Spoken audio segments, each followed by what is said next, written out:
बिस्मिल्लाहिर्रहमानिर्रहीम। लाखों करोड़ों दुरूदो सलाम मोहम्मद मुस्तफ़ा सल्लल्लाहु अलैहि वसल्लम और आले मोहम्मद पर। मैं हूं उमर दराज गोंदल। देखिए, आपको इंसाफ की तवक्को किससे होती है? अदालतों से होती है।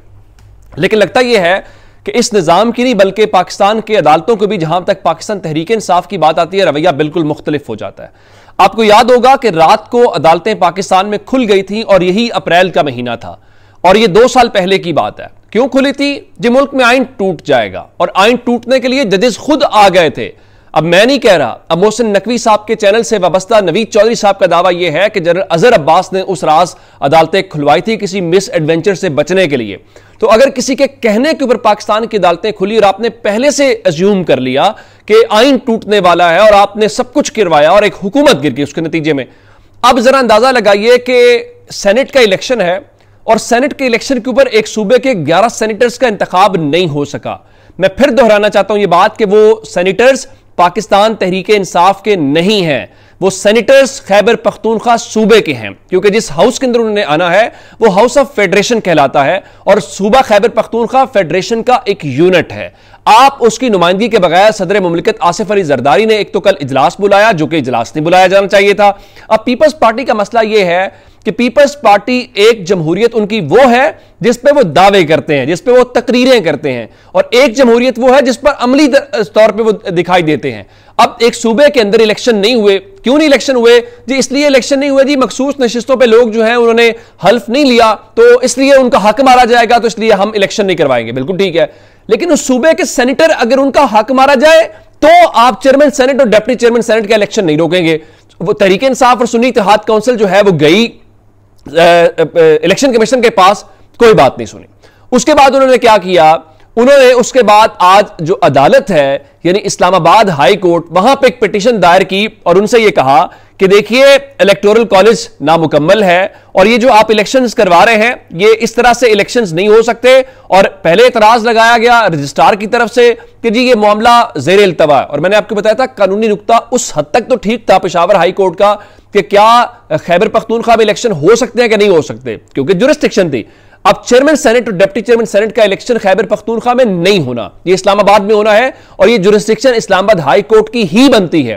तो बिल आखिर जो वहां पे chief justice Islamabad high court है जस्टिस आमिर फारूक साहब, उन्होंने जनाब क्या किया कि आज उनकी दरखास्त के ऊपर समाअत की। जो 5 सेनेटर्स जिसमें डॉक्टर जरका है, फलक नाज है, फौजिया अरशद है, सैफुल्लाह न्याजी है और सैफुल्लाह अबड़ू हैं, उनके ऊपर दरखास्त हुई और उसके अंदर यह कहा गया कि आइन के मुताबिक सेनेट अराकीन की कुल तादाद 96 है जिसमें तमाम सूबों की यकसा नुमाइंदगी है और सेनेट से खैबर पख्तूनख्वा से 23 अराकीन होने चाहिए, यानी पहले वाले भी और अभी वाले 11 मिला के 12 पिछले और 11 ये।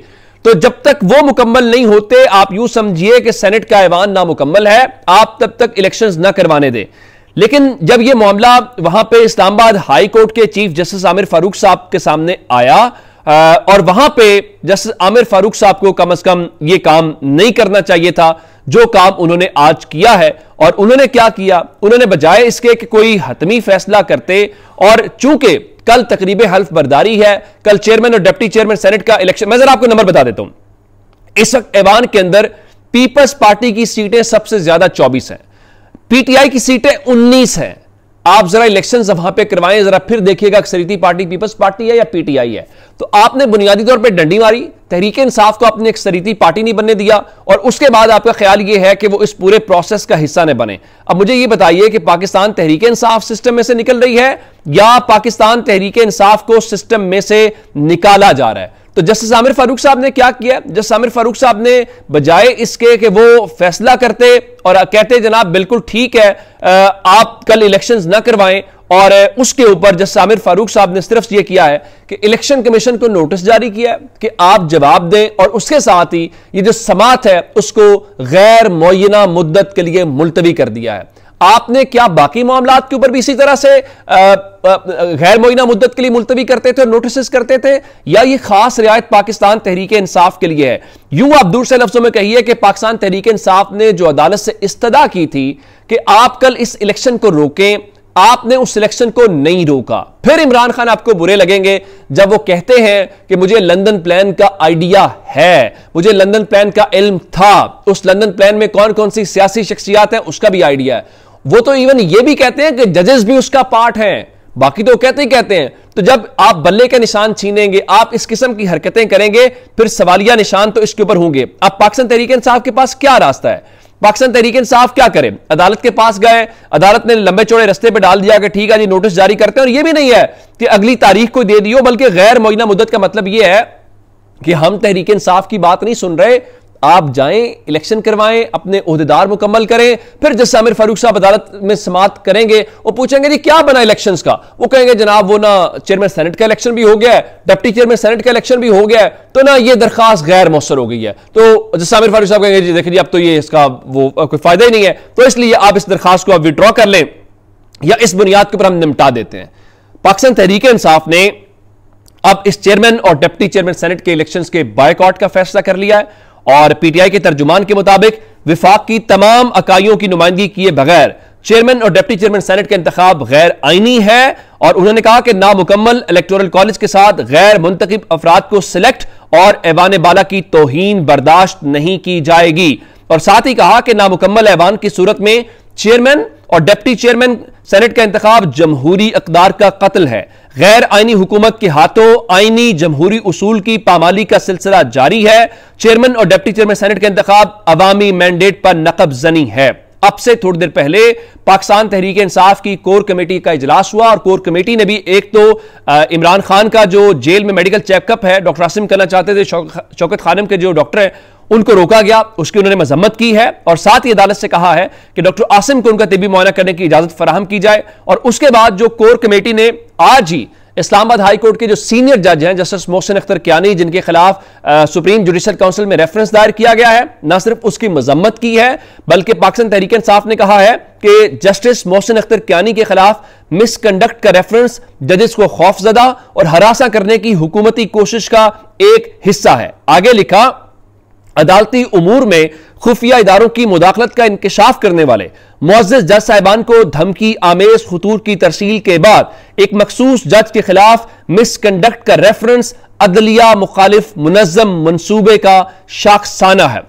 उसके बाद उन्होंने चीफ जस्टिस को कहा है कि आप मेहरबानी करें, नोटिस लें, जिम्मेदारान का तयन करें। और साथ ही उन्होंने इस बात की तस्दीक की है कि पाकिस्तान तहरीक इंसाफ ने चेयरमैन और डिप्टी चेयरमैन सेनेट का जो गैर आईनी इलेक्शन होने जा रहा है उसका बायकॉट करेंगे। और साथ ही उन्होंने मुतालबा किया कि इसको मुलतवी करें। ये सेनेट में जो तमाम बनते हैं तकाजे, उनको तकाजों को पूरा किया जाए। और उसके बाद उन्होंने एक बार फिर ये कहा है कि ईद की छुट्टियों के दौरान इमरान खान, शाह महमूद कुरैशी और चौधरी परवेज इलाही को उनके अहले खाना से मुलाकात की इजाजत न देने की मजम्मत की है। और इसके अलावा पाकिस्तान तहरीक इंसाफ ने 9 अप्रैल को यानी कल जब इमरान खान की हुकूमत गिरी थी, उनके मुताबिक 2 साल मुकम्मल होने के ऊपर उन्होंने पाकिस्तानी कौम से पुरअमन अंदाज में बाहर निकलने की अपील कर दी है। और कोर कमेटी ने कहा है कि पाकिस्तानी कौम पुरअमन तरीके से बाहर निकलकर अपने हर दिल अजीज कायद इमरान खान से इजहार यकजहती के लिए पाकिस्तान और पीटीआई का परचम लहराए। यानी पाकिस्तान तहरीक इंसाफ ने बाज़ाब्ता तौर पर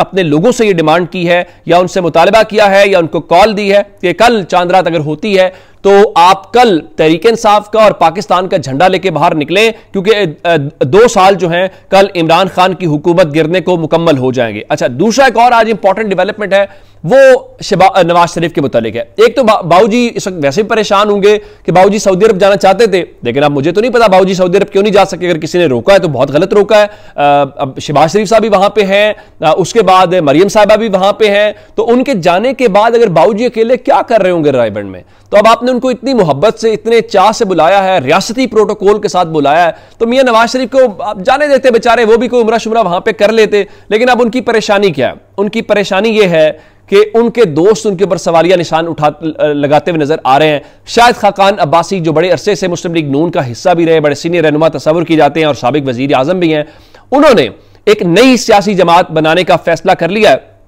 और शाहिद खाकान अब्बासी ने इस सिलसिले में इलेक्शन कमीशन ऑफ पाकिस्तान से रजिस्ट्रेशन के लिए बाकायदा दरखास्त जमा करा दी है और जो डॉक्यूमेंट्स हैं वो भी जमा करवाए हैं। और साथ ही उन्होंने कहा है, मीडिया से भी गुफ्तगू की कि हम एक सियासी जमात बनाने जा रहे हैं और उनके मुताबिक जो आइंदा इंतखाबात हैं उसमें उनकी नई सियासी जमात इलेक्शन में भरपूर हिस्सा लेगी।